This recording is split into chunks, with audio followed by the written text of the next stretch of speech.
বদরে দাওয়াত না দিয়ে আসলো। দেখবেন যেই দিন শ্বশুর শাশুড়ির বাড়িতে দাওয়াত ছাড়া যাবেন, দেখবেন দাওয়াত দিলে যেভাবে আনন্দ হয় তার সাথে বেশি আনন্দ হয় দাওয়াত ছাড়া গেলে। হঠাৎ করে যদি যাওয়া যায় দেখবেন শ্বশুর শাশুড়ি খুব খুশি, কারণ আমি তার বাস্তব প্রমাণ। ওই যে মাঝে মাঝে যদি হঠাৎ করে এমনি যায়, ওই বলবেন কি ব্যাপার, হঠাৎ করে ফহিরের বেটা আইলো, বলেন না শ্বশুর শাশুড়িরা বলে না কথা। দেখবেন হঠাৎ করে গেলেই আনন্দ চিত্তে ভালোবাসার খাতিরে জামাইদেরকে ফকিরের বেটা বলে ডাকে, বলে না? এই জন্য আপনি যাবেন ইনশাআল্লাহ। আল্লাহ পাক আমাদের এখানে আসতে দিয়েছেন, ওই মালিকের দরবারে শুকরিয়া জ্ঞাপন অর্থে আমরা একটু জোরে সরে জবান খুলে জোরে সরে একটু বলুন আলহামদুলিল্লাহ। লক্ষ্য করি দুরূদ সালাম যিনি হলেন মানবতার মুক্তির দূত সাইয়্যিদুল আখওয়ান সাইয়্যিদুল কারনাইন জনাবে মুহাম্মদ রাসূলুল্লাহ, আমরা সকলে বলি সাল্লাল্লাহু আলাইহি ওয়াসাল্লাম। সম্মানিত ভাইরা, এখন বলুন, এই কোরআনটা আল্লাহ আমাকে আপনাকে দিয়েছে কিসের জন্য? খেলার জন্য, তাই না? যেইটা দিয়ে ফুটবলের বল বানিয়ে ফুটবল খেলবো। আপনারা বলেন তো দেখি, আমি যত ভালো যত জ্ঞানী আলেম কেনা হই, যদি এই জায়গা আমি কোরআনকে অবহেলা করে যদি আমি এরকম ছুঁড়ে মেরি, বলেন তো দেখি একটা কি জুতোর পেটন আমার পিঠে পড়বে না পিঠের বাইরে যাবে?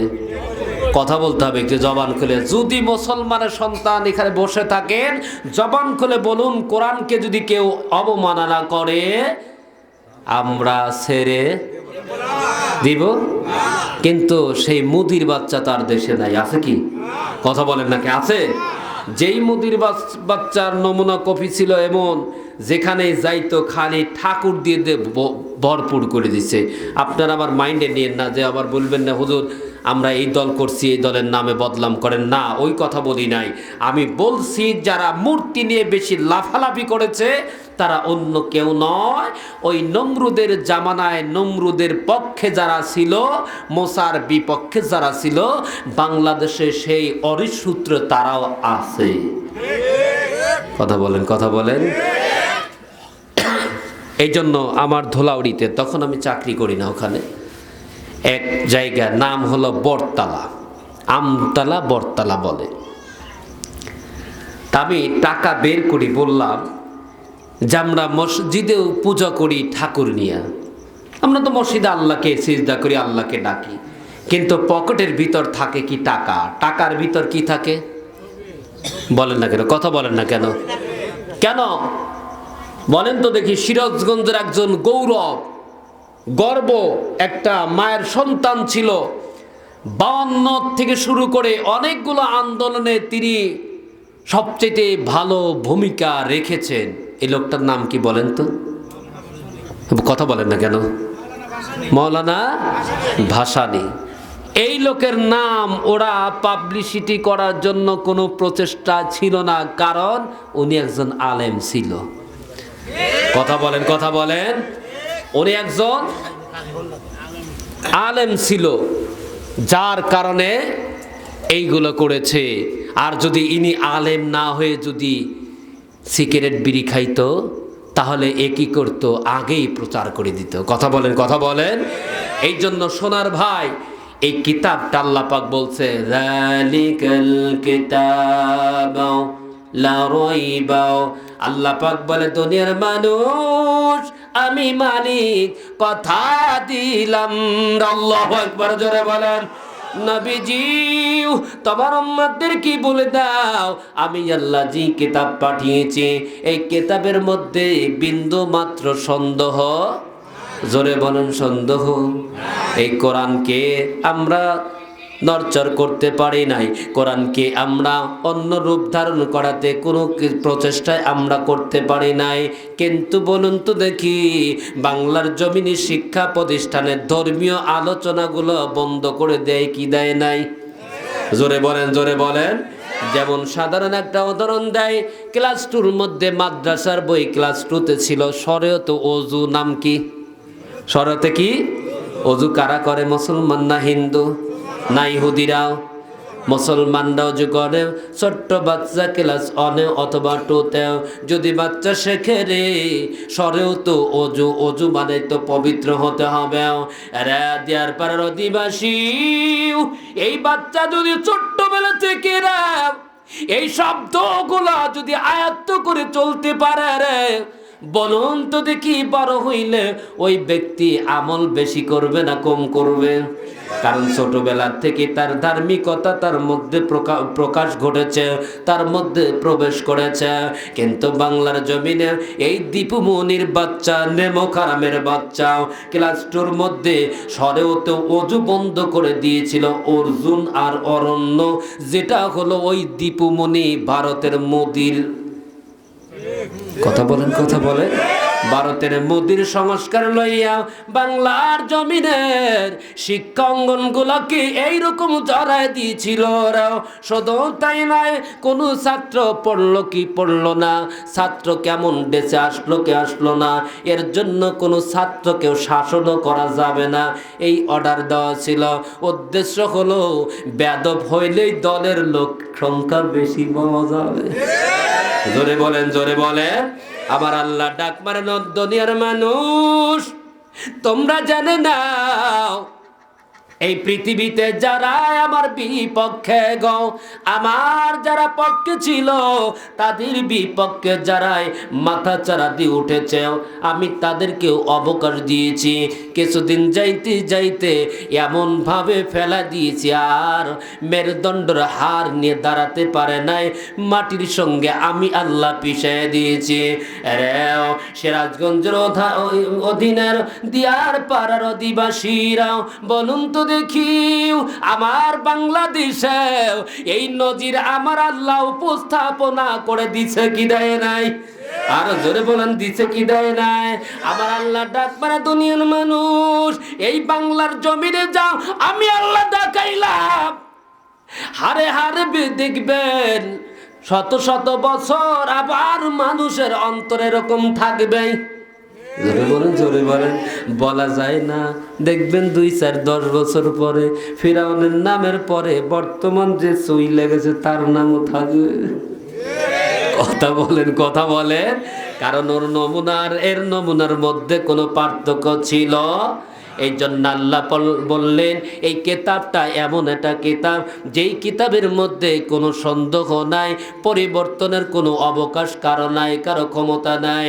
কিন্তু আমি যেটা উদাহরণ দিলাম, এটা শিক্ষা অঙ্গন কিন্তু পরিবর্তন করেছিল, কিন্তু এই কোরআনকে পরিবর্তন করার ক্ষমতা পায় নাই। সুবহানাল্লাহ জোরে বলেন। কিয়ামত পর্যন্ত যদি কাউকে আয়ুষ্কাল দেওয়া যায়, বলুন এই কোরআনের হয়তো জের জবর যদি হয়তো প্রিন্টিংয়ে যদি সমস্যা থাকতে পারে, কিন্তু কোনো ব্যক্তি কোরআনের আয়াতের কোনো দিন পরিবর্তন করতে পারবে? আল্লাহ পাক সুন্দর করে ডাক দিয়ে বললেন, ফিহি হুদাল্লিল মুত্তাকিন।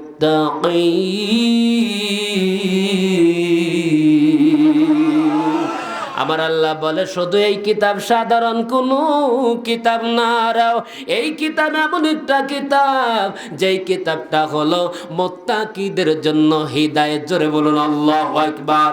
এর মধ্যে যা আছে সব হিদায়াত মুখর কথাগুলো আল্লাহ দিয়ে দিয়েছে। এই জন্য পার্লামেন্টে কোরআনকে উপস্থাপনা করা হয় না। কোরআন উপস্থাপনা করলে বোতল বোতল মদ খাওয়া যাবে? জোরে বলুন যাবে? অবৈধভাবে কিছু খাওয়া যাবে না। আপনারা বলেন তো দেখি, ডেপুটি স্পিকারের নাম জানেন কি? নাম জানেন না? শামসুল হক টুকটুক কি নাম জানেন না? এখনো জানেন নাই? ডেপুটি স্পিকার যে ক্ষমতা থাকার কালে পালানোর চেষ্টা করছিল, কয় পালাইছে, ভারত গেছে, 2 দিন 3 দিন 5 দিন যাওয়ার পর দেখি রিমান্ডে উঠছে। উনি হলো আমার এলাকার পাশেই, অর্থাৎ সিরাজগঞ্জের শেষ পাবনার শুরু। খেয়াল করেন, সিরাজগঞ্জের শেষ পাবনারও শেষ। বৃষালিকা তার বাড়ির একেবারে নাস্তানাবুদ করে দিয়েছে। শুধু তাই নয়, তার টয়লেটের ভিতর থেকে 2টা সোনার নৌকা পর্যন্ত বের হয়েছে। ও বাবাজিরা বলেন, তারপরে রিমান্ডে থেকে যখন মার দিয়েছে, 1 কোটি না 2 কোটি না 70 কোটি টাকা টয়লেটের ভিতর হাউসের মধ্যে স্পেশাল তার সিন্দুক বানানো ছিল।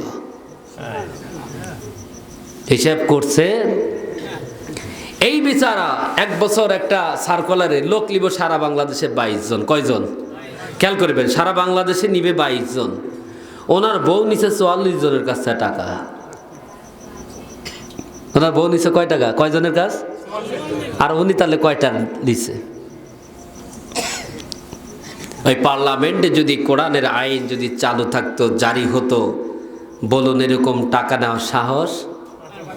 যখনই নিত, দুর্নীতি ধরা পড়লে কোনো কথা নাই, হাত কেটে দে, ওর হাত কেটে ফেল। দেখবেন একজনের বিচার হলে সারা বাংলার জমিনে হিদায়েতের রাস্তা খুঁজে বের করত। কথা বলেন, কোরআন ধরতো না, কোরআন কেউ দেখতো না, বলতো না চুরি করলে ধরা পড়লে হাত কাটা, আর চুরি আমি করবো না। কথা বলেন না কেন? চুরি সাধারণত 5 টাকার একটা কয়েন পড়ে থাকে, যদি ফেলে পড়ে যায়, পিছন দিক একটু ঘুরতে দেখবেন 5 টাকার কয়েনও উধাও হয়ে যায়। এটা হলো সোনার বাংলাদেশ। আর বলে বেড়াইছে কয় সোনার বাংলাদেশ আমরা গড়েছি।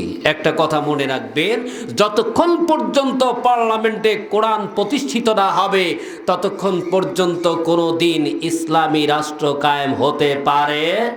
ইসলামী রাষ্ট্র কায়েম না হলে কখনো কোনো ব্যক্তি নীরবে আরামে অনায়াসে ঘরের মধ্যে বাইরে কোনো জিনিস রেখে ঘুমাতেও, বলেন তো দেখি, বাজারে দোকান রেখে আইছেন, দোকানের যদি নাইট গার্ড না থাকে, আপনি বাড়িতে কি নিশ্চিন্তে ঘুমাতে পারেন? বাবাজি খেয়াল করবেন।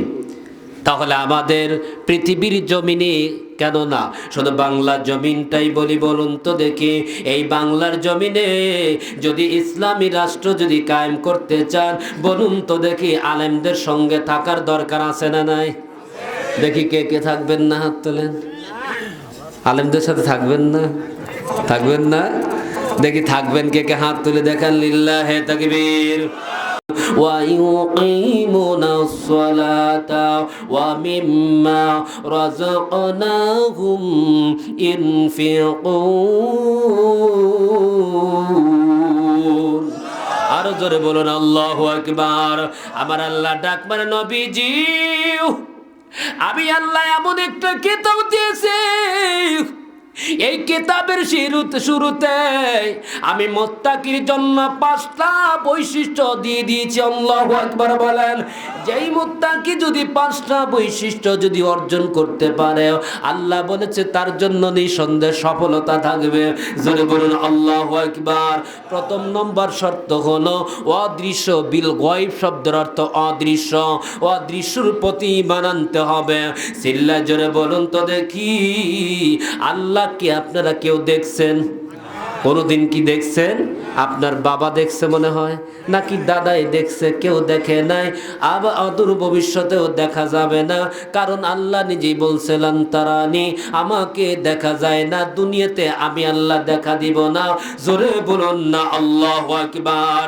আমার আল্লাহ ডাক মারে, নবীজি তোমার উম্মতদেরকে বলে দাও গো, অদৃশ্যর প্রতি বিশ্বাস এটা মুত্তাকির জন্য প্রথম নাম্বার বৈশিষ্ট্য। মন দিয়ে খেয়াল করবেন, একটা মুত্তাকির জন্য প্রথম নম্বর বৈশিষ্ট্য অদৃশ্যের প্রতি বিশ্বাস করতে হবে। দ্বিতীয় নম্বর শর্ত হলো ইউকিমুনাস সালাতা। জোরে জোরে বলুন না আল্লাহু আকবার। লা ইলাহা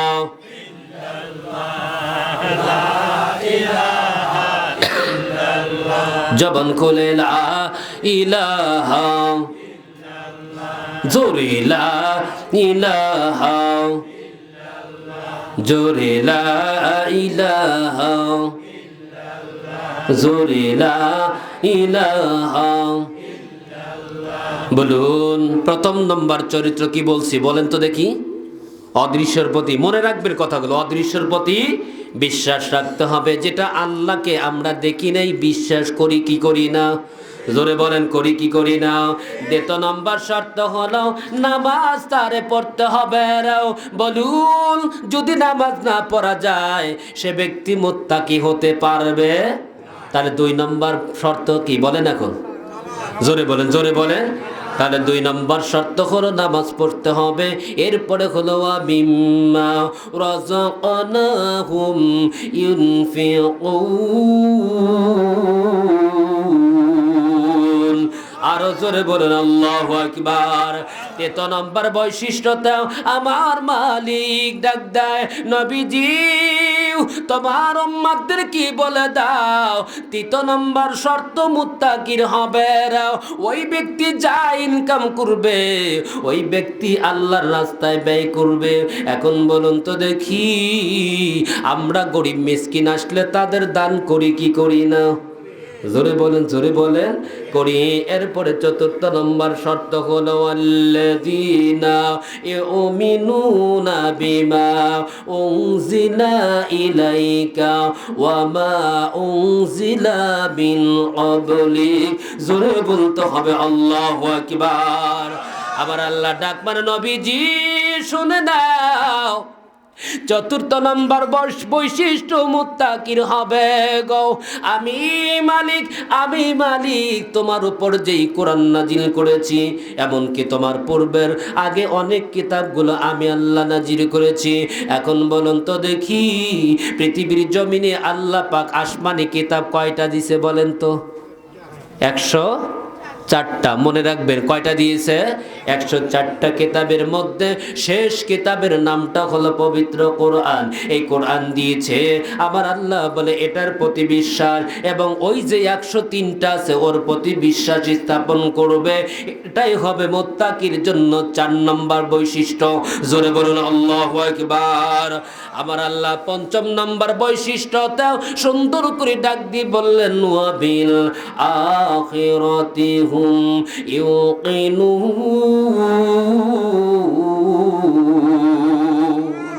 5ম নম্বর চরিত্র হবে ওই ব্যক্তি পরকালকে দৃঢ়ভাবে বিশ্বাস আস্থা রাখবে।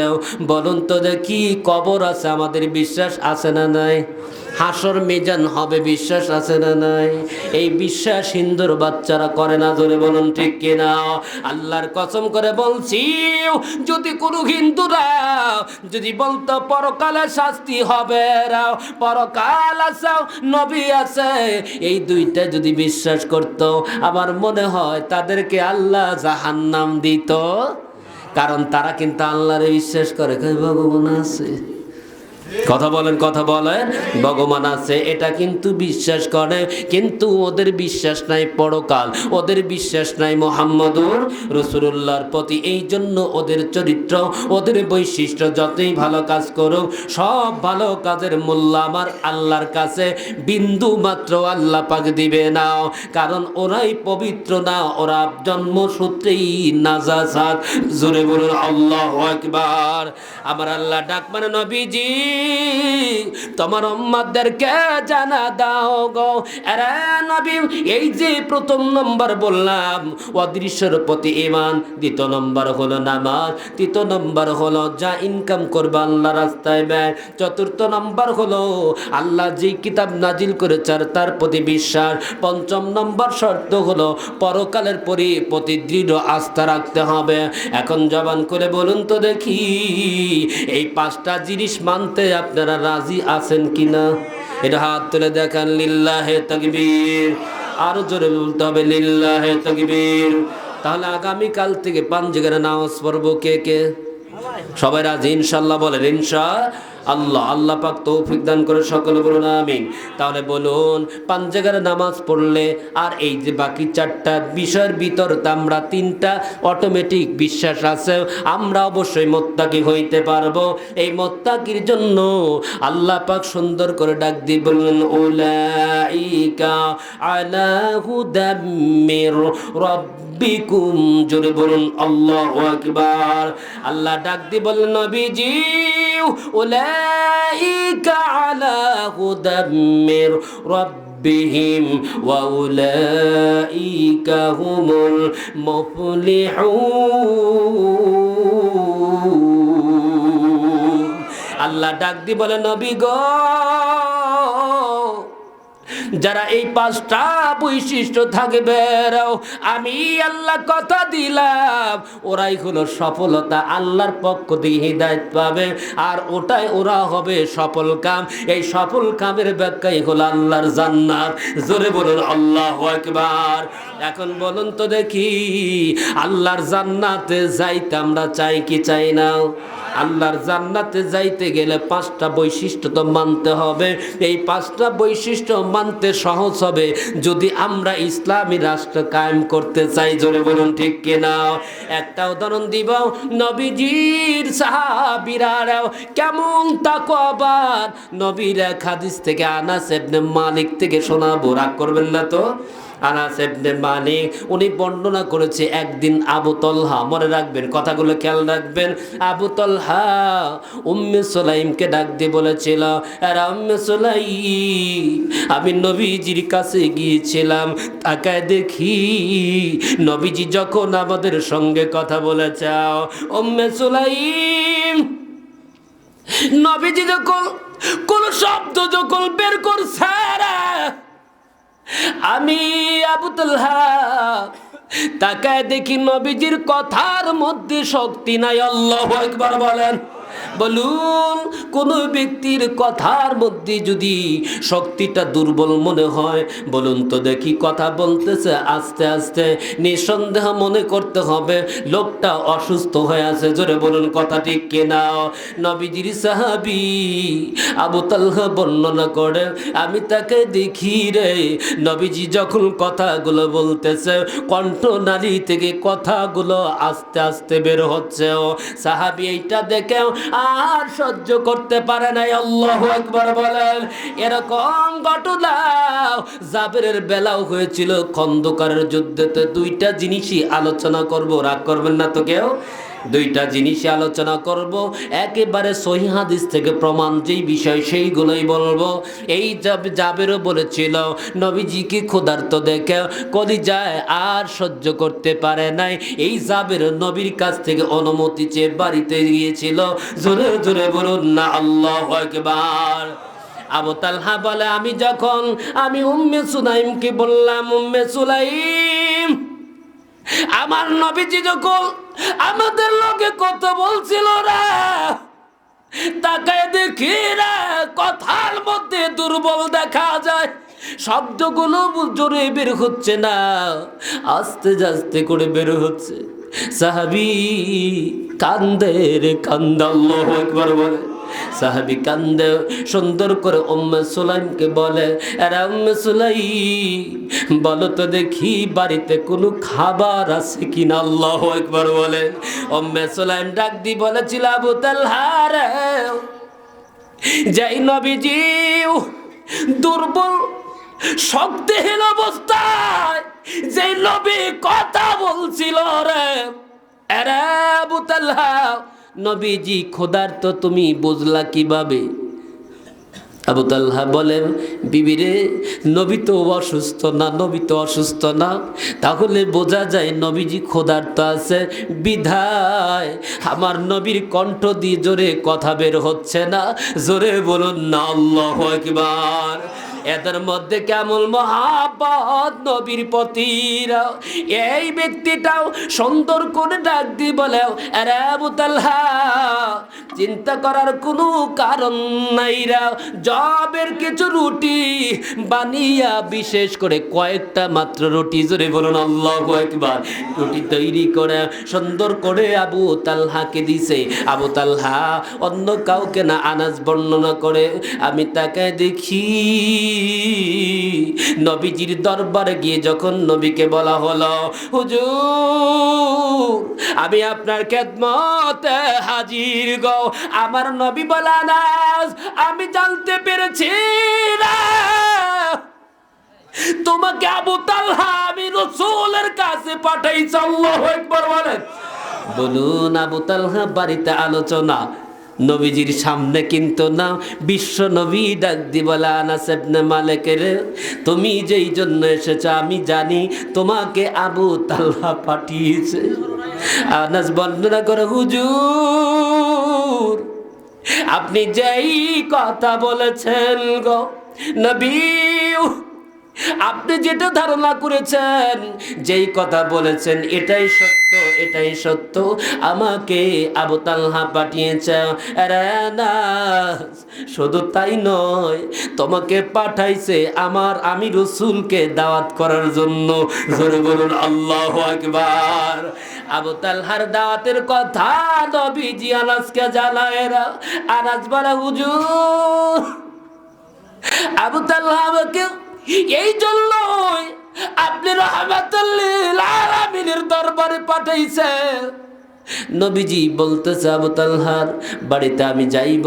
আবু তালহার বাড়িতে গেলেন, কিন্তু হাদিসের এবারতে এসেছে আবু তালহা উম্মে সুলাইমকে বলেছিল তুমি ধ্বংস হয়ে যাও। এই কথাটা উচ্চারণ করেছিল। কেন উচ্চারণ করেছে কোনো ব্যাখ্যা, কোনো মুহাদ্দিস ব্যাখ্যা করেন নাই। কারণ এই কিছু কিছু জিনিসগুলো আল্লাহ আর ওই ব্যক্তি ছাড়া দুনিয়ার কেউ জানতো। এই ব্যাখ্যায় পর্যন্তই কিন্তু দেখা যায় আবু তালহার বাড়িতে যখন নবীজি উপস্থিত হলো, বিশ্ব নবী ডাক মারাও, আবু তালহার বলো তো দেখি তোমাদের বাড়িতে কি আয়োজন, নবীর কাছে উপস্থাপনা করো। বিশ্ব নবীর কাছে এই জন্য উপস্থাপনা করা হলো। নবীজি সুন্দর করে সাহাবীদেরকে খাওয়াচ্ছে আর বলতেছে তোমরা চলে যাও। খাইতে খাইতে রে একটা দুইটা ব্যক্তি খায় নাই। ব্যাখ্যাতে রাসূলের হাদিসে এসেছে ৭০ থেকে ৮০ জন লোক খাবার খায়, পেট পরিপূর্ণ করে। জোরে বলুন আল্লাহু আকবার। লা ইলাহা ইল্লাল্লাহ, জোরে লা ইলাহা ইল্লাল্লাহ, জবান খুলে লা ইলাহা ইল্লাল্লাহ, জোরে লা ইলাহা